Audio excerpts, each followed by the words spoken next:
ទាំងអស់គ្នាដូចខ្ញុំអត់កាលពីមុននៅពេលដែលខ្ញុំសម្រេចចិត្តថាឬក៏គិតថាចង់ធ្វើអីមួយតែងតែមានអារម្មណ៍ថាខ្លាចហើយអត់ហ៊ានធ្វើទេពេលខ្លះតាមពិតទៅគ្រាន់តែយើងធ្វើវាអត់មានអីខុសទេឬក៏វាអត់មានអីត្រូវគិតថាគេនិយាយបែបម៉េចសម្រាប់យើងដែរបើសិនជាយើងគិតលើរឿងអីមួយសម្រាប់ចិត្តថាចង់ធ្វើអីមិនថាទាំងអស់គ្នាចង់ធ្វើវីដេអូចង់ធ្វើជាអ្នក live stream ឬក៏អីក៏ដោយ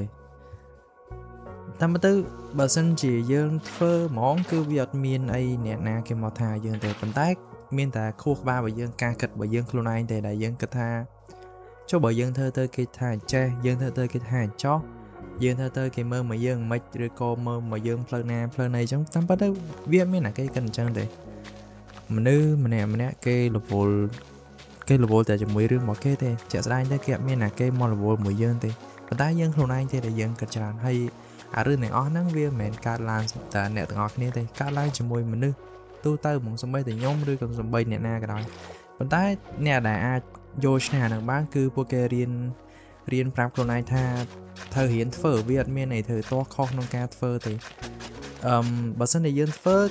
តែតែមានមនុស្សពីរក្រុមឯងមកអាចថាក្រុមទី1គឺដែលគេមករិះគន់ក្រុមទី2គឺគេមកឃើញអីដែលយើងឃើញអញ្ចឹងគេអាច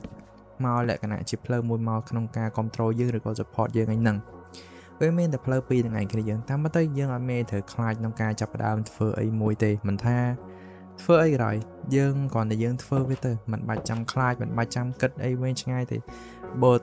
យើងមិនតាន់ធ្វើគឺយើងមិនអាចដឹងពីលទ្ធផលទេតែបើសិនជាយើងអត់ធ្វើហ្មងគឺគ្មានលទ្ធផលទេប៉ុន្តែបើសិនជាយើងធ្វើវាលទ្ធផលវាមានពីរវាអាចទៅមុខនិងវាអាចអត់ទៅមុខ